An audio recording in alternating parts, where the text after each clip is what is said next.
Hello friends, black board channel में आपका स्वागत है।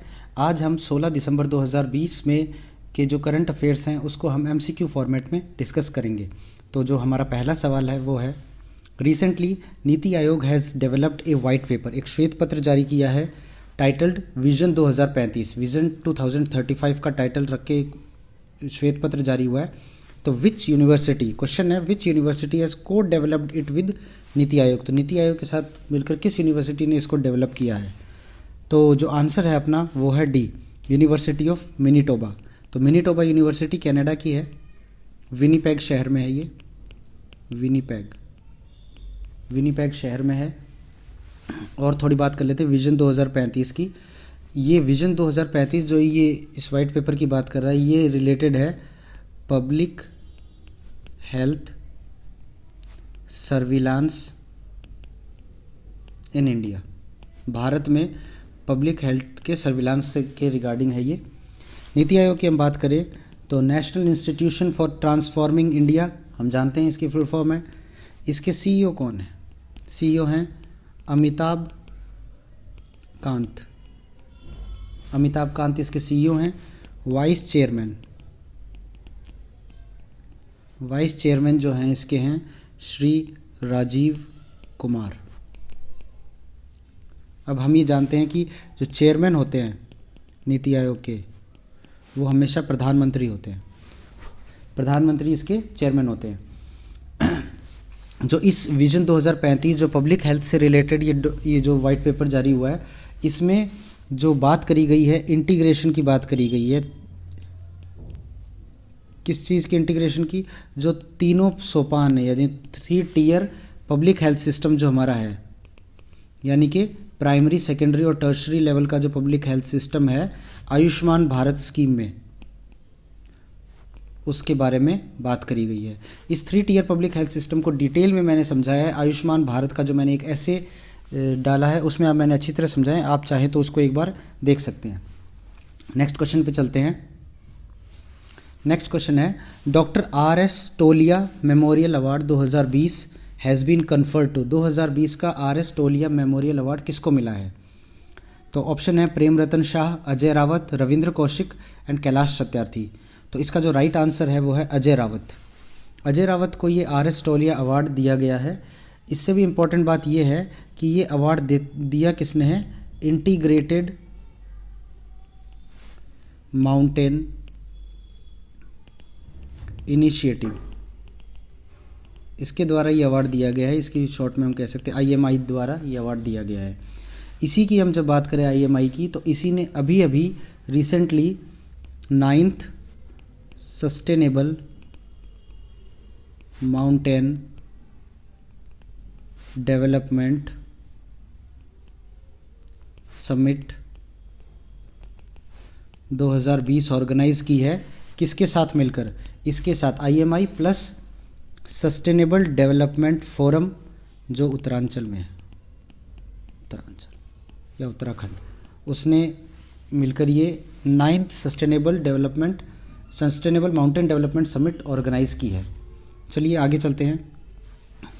थर्ड क्वेश्चन जो हमारा है, among the following countries which country did not participate in the first trilateral working group meeting to discuss the joint use of Chabahar port. तो ये first trilateral working group meeting हुई है। तो 3 देश ट्राइलेटरल है, यानी 3 देशों ने भाग लिया है। तो इनमें से एक देश ने भाग नहीं लिया है। तो इंडिया ने इसमें भाग लिया है, ईरान में इसने भाग लिया है, उज्बेकिस्तान ने भाग लिया है, बट ताजिकिस्तान ने इसमें भाग नहीं लिया है। तो जैसे ही क्वेश्चन भी कह रहा है, इस मीटिंग का जो उद्देश्य है, मीटिंग का जो एम था वो था joint use of Chabahar port. तो चाबहार पोर्ट जो ईरान में है उसका किस तरह मिलकर यूटिलाइज़ किया जा सके, यूज़ किया जा सके। लोकेशन एक बार आप देख लो। चाबहार पोर्ट जो है हमारा यहाँ पर है, ये चाबहार पोर्ट है, ये पॉइंट है, ये चाबहार पोर्ट है जो कि ईरान में है, ईरान के बॉर्डर पे, ईरान और पाकिस्तान का ग्वादर पोर्ट भी इसी के पास है। अब ये जो चाबहार पोर्ट है ये गल्फ़ ऑफ ओमान के पास है, गल्फ़ ऑफ ओमान के किनारे है। तो ये भी एक सवाल पूछा जा सकता है कि गल्फ़ ऑफ ओमान की मतलब कौन सी गल्फ़ के नज़दीक ये चाबहार पोर्ट है? तो ये आप याद रखना, गल्फ़ ऑफ ओमान के नज़दीक है। नेक्स्ट क्वेश्चन पे चलते हैं। COP26, जो COP26 यानी conference of parties 2026, conference of parties 26, ये कब आयोजित, कहाँ आयोजित की जाएगी, सवाल ये है। तो इसके जो आंसर है ग्लासगो, ग्लासगो में ये आयोजित की जाएगी। ग्लासगो हम जानते हैं स्कॉटलैंड में है, ग्लासगो में आयोजित की जाएगी। इसके अलावा जो बात है वो ये है कि ये जो पॉइंट उठाए वो इस बात से उठाए कि क्लाइमेट एम्बिशन समिट 2020 हुई है, वर्चुअल फॉर्मेट में ये समिट हुई है। इस समिट में क्या है, जो भी कमिटमेंट लिए गए हैं पेरिस एग्रीमेंट में, उसको डेमोन्स्ट्रेट करने के लिए ये समिट हुई है। होस्ट किसने किया है इस समिट को, होस्ट किया है यूके ने, UK plus UN plus France, इन तीनों ने मिलकर इसको होस्ट किया है। इसके साथ पार्टनर कंट्रीज़ थे दो, पार्टनरशिप 2 कंट्रीज़ की थी। वो 2 कंट्रीज़ कौन से हैं, एक है इटली, दूसरा है चिली। इटली और चिली की पार्टनरशिप में यूके, यूएन, फ्रांस ने इसको होस्ट किया है। यूएन की बात आ गई तो इसके सेक्रेटरी जनरल हम जानते हैं एंटोनियो गुटेरेस। तो राइट आंसर ग्लासगो है। तो यकाटेरिनबर्ग कौन सी जगह है, यकाटेरिनबर्ग में आप जानते हो फर्स्ट ब्रिक्स समिट हुई थी।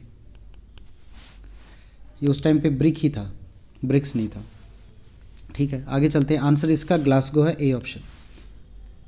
5th क्वेश्चन है electricity market report. Electricity market report जारी की गई है, किस एजेंसी ने इसको जारी किया, ये सवाल है। तो इसका जो राइट आंसर है वो है सी, इंटरनेशनल एनर्जी एजेंसी IEA द्वारा ये जारी की गई है, IEA द्वारा जारी की गई है। इसका जो IEA का हेडक्वार्टर है वो है पेरिस में, फ्रांस। इस रिपोर्ट की क्या खास बात है, इस रिपोर्ट में एक जो मुख्य बात कही गई है कि जो ग्लोबल मतलब वैश्विक लेवल पे इलेक्ट्रिसिटी की जो डिमांड है, इलेक्ट्रिसिटी डिमांड वो गिर जाएगी 2% से 2%, ड्यू टू किस वजह से, इस साल तो एक ही चीज़ सबसे ज़्यादा चर्चा में रही है, तो कोरोना। तो कोविड की वजह से 2% इलेक्ट्रिसिटी की डिमांड इस साल गिरेगी। अच्छा, ये जो फॉल है ये फॉल मिड 20th सेंचुरी के बाद एनुअल फॉल में सबसे बड़ा फॉल है, एनुअल डिक्लाइन में सबसे बड़ा डिक्लाइन है। तो ये एनुअल डिक्लाइन में बिगेस्ट है, ये बात है। तो इलेक्ट्रिसिटी मार्केट रिपोर्ट IEA द्वारा जारी की गई है, जिसमें कहा गया है कि 2% ग्लोबल इलेक्ट्रिसिटी डिमांड रिड्यूस हो जाएगी इस साल ड्यू टू कोविड। अब बात करते हैं FX फॉर यू की। तो FX से ही लग रहा है फॉरेन एक्सचेंज की बात कर रहा है, तो FX foreign exchange for you. तो कैनरा बैंक ने, तो आंसर इसका है इज लॉन्च्ड बाई, तो आंसर है कैनरा बैंक। तो कैनरा बैंक ने इसको लॉन्च किया है। ये क्या है, ये जो इंटरनेट बैंकिंग कैनरा बैंक की यूज़ कर रहे हैं कस्टमर्स, उनको फॉरेक्स ट्रांजैक्शन को हेल्प करने में मदद करेगा, उसको ईजी बनाएगा, फॉरेक्स ट्रांजैक्शंस को और ज़्यादा ईजी बनाएगा। इंटरनेट बैंकिंग यूज़र्स जो हैं कैनरा बैंक की, उनको। कैनरा बैंक की बात करते हैं, इसकी टैगलाइन जो कि क्लर्क और बैंकिंग एग्ज़ाम में काफ़ी पूछी जाती है, तो इसकी टैगलाइन है together we can. Together we can इसकी टैगलाइन है। इसके अलावा हेडक्वार्टर इसका कहाँ है, बेंगलोर। अप्रैल 2020 में यानी इसी साल इसमें कैनरा बैंक में सिंडिकेट बैंक क्या हुआ था, अमलगमेट हुआ था, यानी कि उसके अंदर मर्ज हो गया एक तरह से। अप्रैल 2020 में ये किया गया था। नेक्स्ट क्वेश्चन पे चलते हैं। तो नेक्स्ट क्वेश्चन है champions of the Earth award is given bye.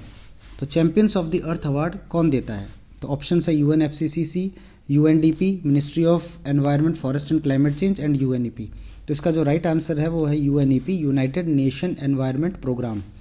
ये वाला अवार्ड देता है। इसका जो UNEP का हेडक्वार्टर है वो नायरोबी केनिया में है, केनिया की कैपिटल है नायरोबी, वहाँ पे ये UNEP का हेडक्वार्टर है।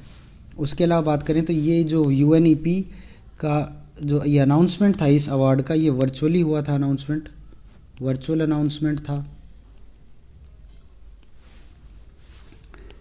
इस बार इन 6 इंडिविजुअल्स को ये दिया गया है और इसकी खास बात क्या है कि ये यूएन का हाईएस्ट एनवायरमेंटल ऑनर है। एनवायरमेंटल मतलब पर्यावरण का सबसे बड़ा सम्मान है ये यूएन का। तो ये इसकी खास बात थी। Champions of the Earth award 6 लोगों को मिला है और ये यूएन का सबसे बड़ा सम्मान है एनवायरनमेंट से रिलेटेड। यूएनईपी द्वारा ये दिया गया है और यूएनईपी का मुख्यालय है नैरोबी में। आगे चलते हैं। Recently INS Himgiri has been launched under the project. तो किस प्रोजेक्ट के तहत आईएनएस हिमगिरी को लॉन्च किया गया है? तो project 70, project 30, project 28, project 17A। तो इसका जो राइट आंसर है प्रोजेक्ट 17A के तहत आईएनएस हिमगिरी को लॉन्च किया गया है। ये क्या है आईएनएस हिमगिरी? तो आईएनएस हिमगिरी है, ये सेकंड शिप है इस प्रोजेक्ट के अंडर द प्रोजेक्ट 17A। और ये किस तरह का शिप है? ये फ्रीगेट है, फ्रीगेट शिप है। तो फ्रीगेट क्या होता है? फ्रीगेट्स कौन से शिप होते हैं? जो बहुत तेज़ गति से चलते हैं, यानी कि फास्ट मूविंग शिप्स होते हैं ये। एक चीज़, इनकी साइज़ स्मॉल होती है, तो स्मॉल साइज़ होगी तभी तेज़ गति से मूव करेंगे और कहीं भी घूमना हो, मुड़ना हो, इजीली मुड़ जाएंगे। तो स्मॉल साइज़ के शिप है जो बहुत तेज़ गति से मूव करते हैं। इनका एम क्या होता है? जो बिगर शिप्स होते हैं उनको लड़ाई के दौरान उनको प्रोटेक्ट करना, ये फ्रीगेट्स का मेन एम है कि बिगर शिप्स को प्रोटेक्ट करना ड्यूरिंग वॉर। तो वॉर की सिचुएशन में इनको प्रोटेक्ट करना। इस शिप को बनाया किसने है? तो इसको बनाया है garden reach ship builders and engineers ने, शॉर्ट में बोले तो GRSE ने इसको बनाया है। GRSE का मुख्यालय जो है वो कोलकाता में है। तो ये इसकी बात थी। आईएनएस हिमगिरी है जो प्रोजेक्ट 17A का सेकंड शिप है जिसको अभी लॉन्च किया। ये स्टेल्थ फ्रीगेट कैटेगरी का है।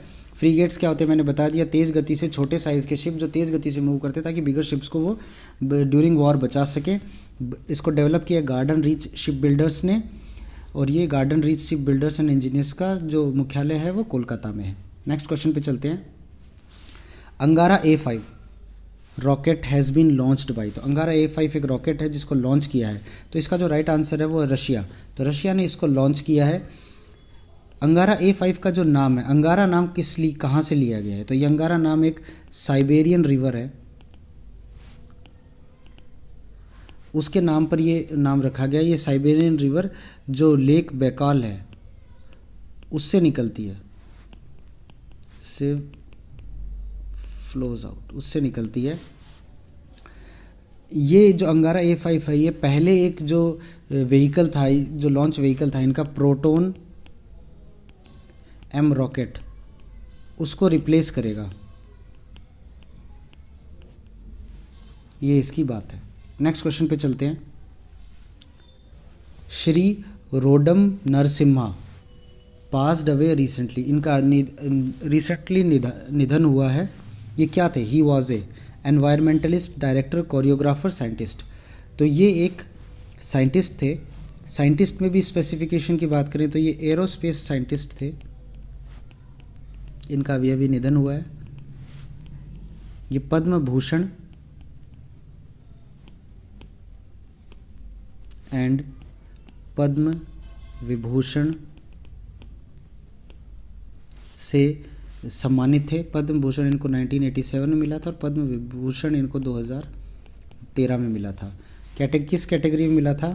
साइंस एंड इंजीनियरिंग में की कैटेगरी में इनको मिला था। इन्होंने एक बुक भी लिखी थी। तो इनकी बुक का जो नाम है वो है developments in fluid mechanics and space technology, ये इसका नाम है।